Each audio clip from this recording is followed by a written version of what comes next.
Un encuentro con su palabra, porque secase la hierba, marchitase la flor, mas la palabra de Dios permanece para siempre.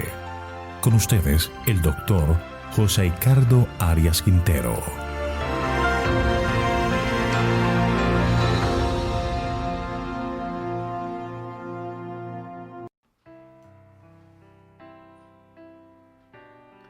Estudiaremos Isaías capítulo 49. Para ello vamos a orar. Querido Señor, en este momento te agradecemos por tus múltiples y maravillosas bendiciones otorgadas a cada uno de nosotros. En este momento venimos a ti con corazones dispuestos a ser enseñados por tu palabra. Por eso queremos que el Espíritu Santo sea nuestro Maestro, que nos dé entendimiento y sabiduría. Gracias por escucharnos y gracias por otorgarnos tus bendiciones, pues lo pedimos en Jesús. Amén.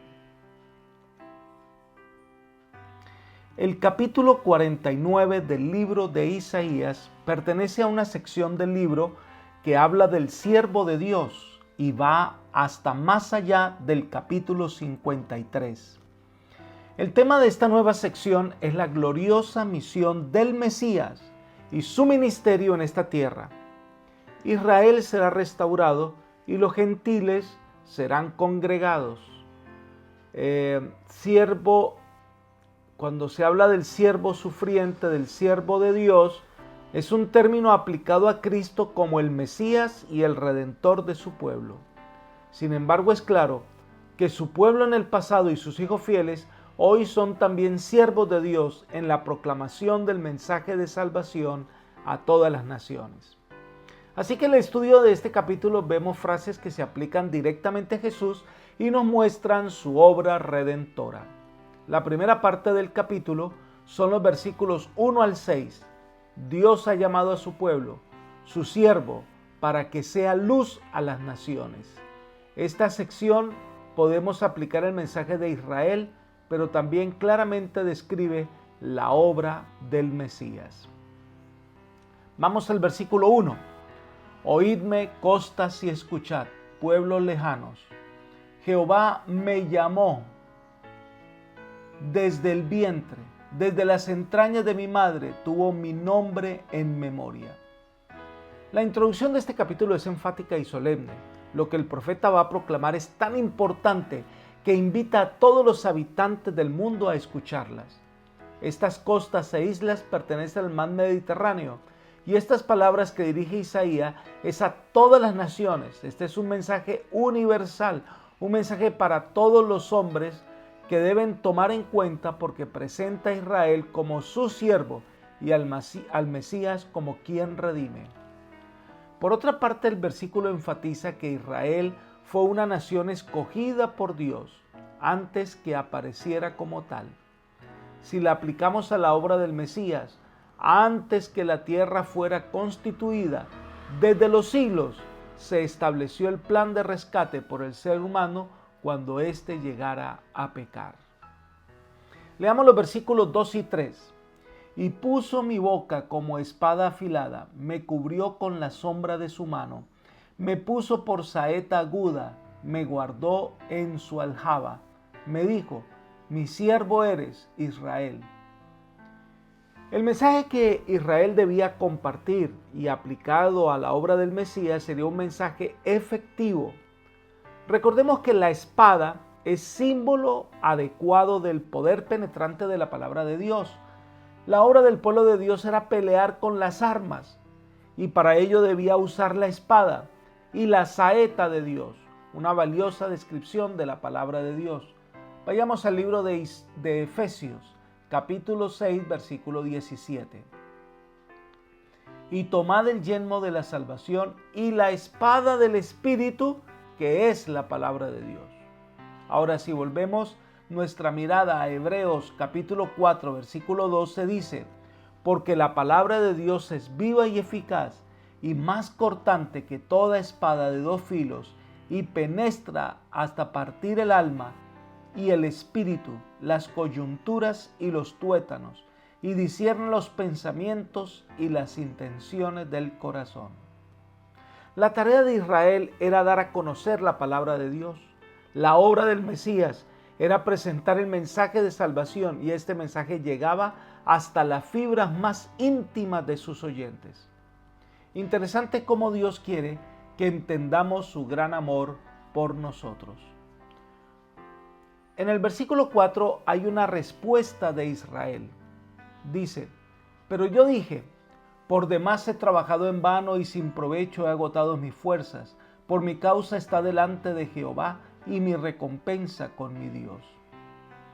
Los fieles en Israel estaban desanimados por el infortunio al que el culminar el cautiverio babilónico les haría pensar que era inútil seguir esperando el glorioso destino prometido a Israel.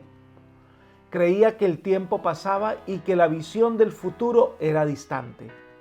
Cristo en algunas ocasiones sintió porfiadamente que su ministerio entre los hombres era muy poco apreciado e incluso dijo en una oportunidad: a los suyos vino y los suyos no le recibieron.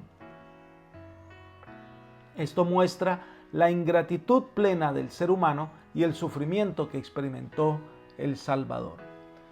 En el versículo 5 se resalta que para Dios su pueblo es de gran estima. En la traducción del lenguaje actual dice: Dios me formó desde antes que naciera para que fuera yo su fiel servidor y siempre estuviéramos unidos. Para Dios yo valgo mucho, por eso Él me fortalece. Esta es la respuesta del Mesías, que tiene como una gran tarea hacer volver al pueblo a la adoración al Dios eterno. Qué gran bendición será para nosotros entender ese gran amor de Dios. Valemos para Dios. Estas palabras fueron dirigidas a Jesús en varias oportunidades, cuando por ejemplo en el bautismo dijo: este es mi Hijo amado en quien tengo contentamiento. De la misma manera, podemos aplicarlo a nosotros diciendo que Dios nos ama, Dios nos salva y somos de gran valor para Él. Indiscutiblemente el versículo 6 describe la función del Mesías y por extensión la función de lo que la iglesia debe hacer. Voy a leer en la traducción del lenguaje actual. Dios le dijo a su fiel servidor: yo te he enviado para que te reúnas a las tribus de Israel y las hagas volver a su patria. Aún esto es muy poco para ti. Por esto te pondré como una luz para las naciones y haré que lleves la salvación hasta el último rincón del mundo. Dios quería que Israel no solo fuese el medio de salvación para su pueblo, sino que fuera un medio para alumbrar al mundo mostrando el camino de la vida. Pero esta labor la realiza el Mesías. Jesús es la luz del mundo. Él es el Salvador de todos los habitantes de la tierra y sin distinción de ninguna raza. Ahora, hay algo que debemos considerar y es que Él nos dice a nosotros, a su iglesia, que debemos ser la luz del mundo. Nuestra labor es alumbrar el sendero de la humanidad para llevar las personas por las sendas de justicia. Nuestra obra abarca a todo el mundo. Nadie debe quedar fuera. La segunda sección de este capítulo va desde el versículo 7 hasta el versículo 13, donde se describe la promesa de restauración de Israel y el gozoso regreso del pueblo a su tierra. Leamos el versículo 7. Así ha dicho Jehová, Redentor de Israel, el santo suyo, el menospreciado de alma, al abominado de las naciones, al siervo de los tiranos. Lo verán los reyes, se levantarán príncipes y adorarán por causa de Jehová, porque fiel es el Santo de Israel, el cual te escogió. Cuando el Mesías vino como el siervo, pues fue despreciado por los hombres. Pero la misión del siervo de Jehová, cuando logre todo su fruto, será objeto de admonición de los reyes y príncipes que levantarán y se postrarán reconociendo la calidad del enviado de Dios. El que habla es el Redentor de Israel, el santo suyo, es decir, el único digno de adoración. Recuerden que la santidad de Dios es el tema central en el libro de Isaías. Dios hará que las naciones entiendan que Él ha elegido a este siervo sufriente Dios, y también debe entender todo el pueblo y todo el mundo que Dios ama a su pueblo.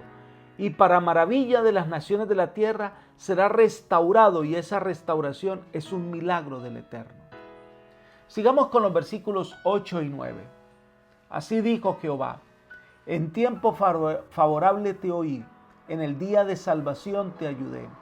Te guardaré y te daré por pacto al pueblo para que restaures la tierra, para que heredes asoladas heredades, para que digas a los presos: salid, y a los que están en tinieblas: mostraos. En los caminos serán apacentados, y en todas las alturas tendrán sus pastos. El Mesías se presenta aquí con la solicitud personal de la gracia de Dios en favor de los pecadores. En su tiempo señalado, Dios, a través de su siervo, obrará la liberación del pueblo de Israel. Es el pueblo del pacto, es decir, volverá a la tierra que el Señor le ha dado por herencia. Y entonces serán liberados los presos del cautiverio y volverán a ser el pueblo del pacto. Cuando Cristo vino a esta tierra, se estableció el tiempo favorable, es decir, el tiempo de gracia. Cristo es mediador de un nuevo pacto entre Dios y el hombre. Entonces se derrama a los hombres la gracia divina. Elena de White comenta: en toda época y en todo momento, el amor de Dios se había manifestado en favor de la especie caída. A pesar de la perversidad de los hombres, hubo siempre indicios de misericordia, y llegada la plenitud del tiempo, la divinidad se glorificó, derramando sobre el mundo tal efusión de gracia sanadora que no se interrumpirá hasta que se cumpliese el plan de salvación. Libro deseado de todas las gentes, página 28. De esta manera Cristo vino a sacar a los hombres de las tinieblas y de la esclavitud del pecado. Vino a hacer su gran obra de restauración. Hay aliento para los que están en aflicción y pasando por pruebas.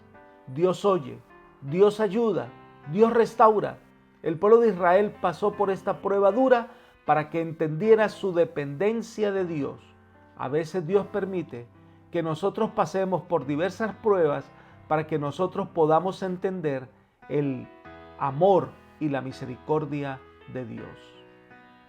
Entonces llegamos a los versículos 10 y 11. Dice: no tendrán hambre ni sed, ni el calor ni el sol los afligirá, porque el que tiene de ellos misericordia los guiará y los conducirá a manantiales de agua.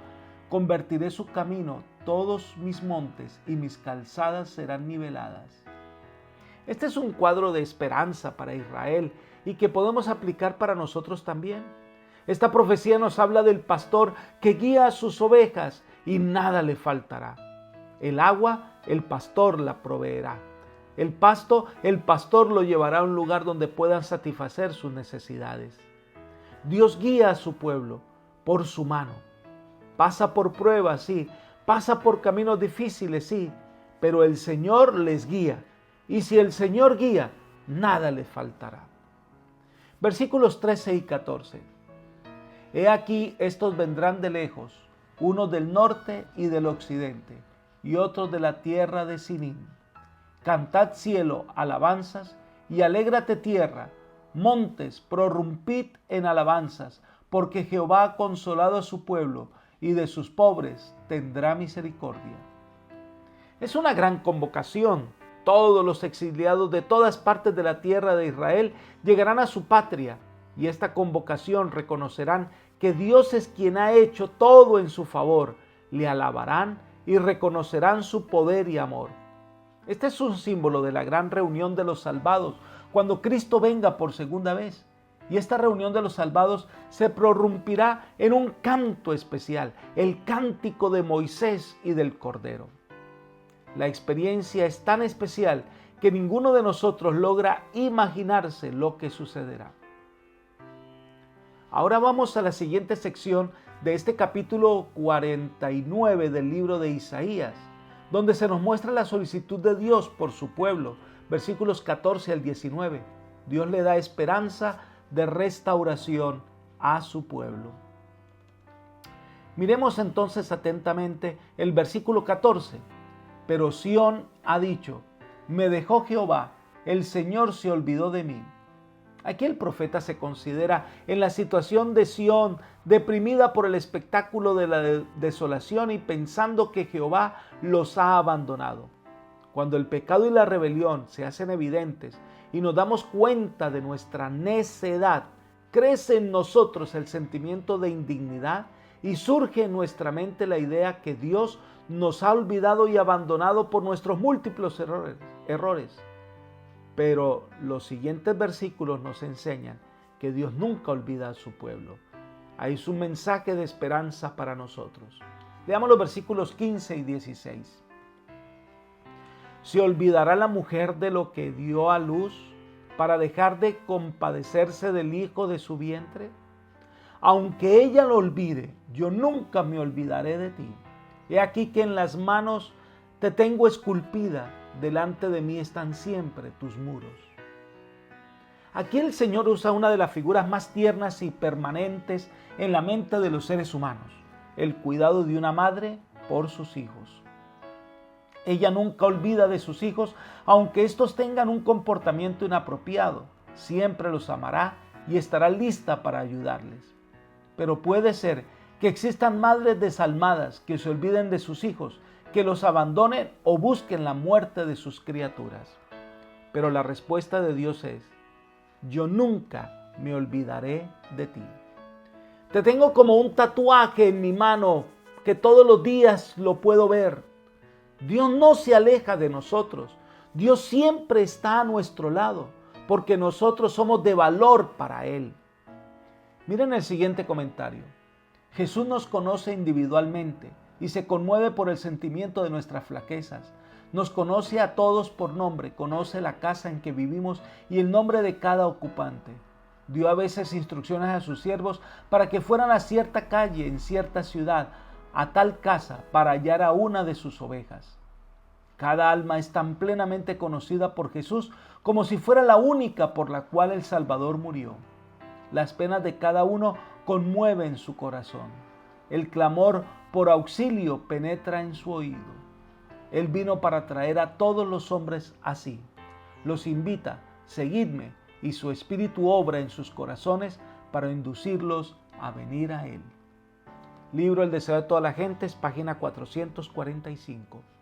Él te conoce personalmente, te ama y te busca, nunca te abandonará. Estas figuras de restauración siguen en los versículos 17 y 18. Dice: tus edificadores vendrán a prisa, tus destructores y asoladores se marcharán. Alza tus ojos alrededor y mira, todos estos se han reunido, han venido a ti. Vivo yo, dice Jehová, que de todos, como de vestidura de honra, serás vestida, y de ellos serás adornada como una novia. Los judíos regresarán a su tierra, Jerusalén será reedificada, y los destructores de Israel serán destruidos por el Señor. Cuando el Señor restaure a su pueblo, todas las naciones reconocerán que fue el Dios eterno que lo trajo a la vida nuevamente. Es como una novia engalanada y sus adornos son los habitantes de la ciudad. Fue Dios quien lo guió a la salvación. Las naciones opresoras desaparecerán. Versículo 19. Porque tu tierra devastada, arruinada y desierta, ahora será estrecha por la multitud de los moradores y tus destructores serán apartados lejos. Judá será restaurada y repoblada. Si la nación restaurada hubiera sido fiel, el aumento de la población habría sido tal que el territorio original hubiese sido demasiado pequeño. Si hubiera tenido que extender sus dominios más. Pero lamentablemente Israel no cumplió el pacto. Entonces ahora comienza a describir la prosperidad que se mide en la cantidad de hijos que tendrán. Las familias serían numerosas, versículo 20 y 21. Aún los hijos de tu orfandad dirán a tus oídos: estrecho es para mí este lugar, apártate para que yo viva en él. Y dirás en tu corazón: ¿quién me engendró a estos? Porque yo había sido privada de hijos y estaba sola, peregrina y desterrada. ¿Quién pues crió a estos? He aquí, yo había quedado sola. ¿Dónde pues estaban estos? El profeta presenta a la madre admirada al ver tantos hijos cuando ella se consideraba sola. Y al llegar a Jerusalén siente que es un lugar estrecho para criar a sus hijos. Esta nación, que había quedado asolada por su rebeldía, ahora regresaba abundante. Los hijos de la orfandad son los hijos adoptados, representados de todas las naciones que vendrán de todas partes para vivir en la ciudad de Dios. Y entonces se presentan los reyes de las naciones al servicio de Israel, versículos 22 y 23. Así dijo Jehová el Señor: he aquí yo tenderé mi mano a las naciones y a los pueblos levantaré mi bandera. Traerán en brazos a tus hijos y a tus hijas serán traídos en hombros. Reyes serán todos tus ayos y sus reinas tus nodrizas. Con el rostro inclinado a tierra se postrarán ante ti y lamerán el polvo de tus pies. Conocerán entonces que yo soy Jehová y que no se avergonzarán los que esperan en mí. Las promesas tendrán su cumplimiento a medida que las naciones ayudarán al remanente fiel a Israel a reinstalarse de nuevo en la tierra. Muchos gentiles llegarán a ser creyentes por la obra de Dios en favor de su pueblo. Las naciones y los líderes que oprimieron a Israel se humillarán ante el pueblo redimido del pacto de Dios. Entonces dice que todo esto acontecerá para que Israel conozca por experiencia que yo soy Jehová, dice el Señor. Entonces aprenderán que esperar en el Señor no es tiempo perdido, porque Dios es sabio y conoce lo que es mejor para sus hijos. Y terminamos entonces con los versículos 24 al 26, donde termina el capítulo 49. Dice: ¿será quitado el botín al valiente? ¿Será rescatado el que es cautivo de un tirano? Pero así dice Jehová: quizás el cautivo será rescatado del valiente y el botín será arrebatado al tirano, pero yo defenderé tu pleito y salvaré a tus hijos. Y a los que te despojaron haré comer sus propias carnes, y con su sangre serán embriagados como con vino. Entonces todos sabrán que yo, Jehová, soy tu Salvador y tu Redentor, el fuerte de Jacob. Este capítulo concluye con unas tremendas palabras de seguridad, que el Señor es quien dará el triunfo, aunque parezca imposible quitarle el botín al valiente o que el cautivo sea librado del tirano. Pero para el Señor esto no es un problema. El cautivo será liberado y el botín será entregado a su pueblo. Entonces viene la declaración: yo te defenderé y yo te salvaré. Dios es quien pelea por sus hijos. Él es el que toma del valiente y de los fuertes el despojo de su pueblo y lo edifica. Dios es el único que puede salvar a su pueblo y lo salvará. Su pueblo no tiene nada que temer. No deben fijar su mirada en quienes lo oprimen, sino en el gran poder del libertador, porque Jehová soy Salvador tuyo y Redentor tuyo, el fuerte de Jacob. Y si Jesús está a nuestro lado, lo que parece imposible se hará. Él es nuestro Redentor. Él es el fuerte que puede derribar muros, puede levantarnos del polvo. No debemos temer porque Él pelea las batallas por nosotros. Lo que debemos hacer es confiar en el Señor, confiar en su dirección y dejarnos moldear por su poder. Apreciado amigo, amiga, hermano o hermana, si te encuentras abatidos por tus problemas, si estás adolorido por tus fracasos, si sientes que solo estás enfrentando cargas de culpabilidad y pensando que no hay solución, pues hoy hay una muy buena nueva para ti. Jesús te ama, Jesús te conoce individualmente y Jesús jamás se olvidará de ti. Jesús puede salvarte, Jesús puede levantarte del polvo y darte una nueva vida. Deja que Él haga su obra de amor por ti. Que el Señor hoy te bendiga, te cuide y te dirija. Amén.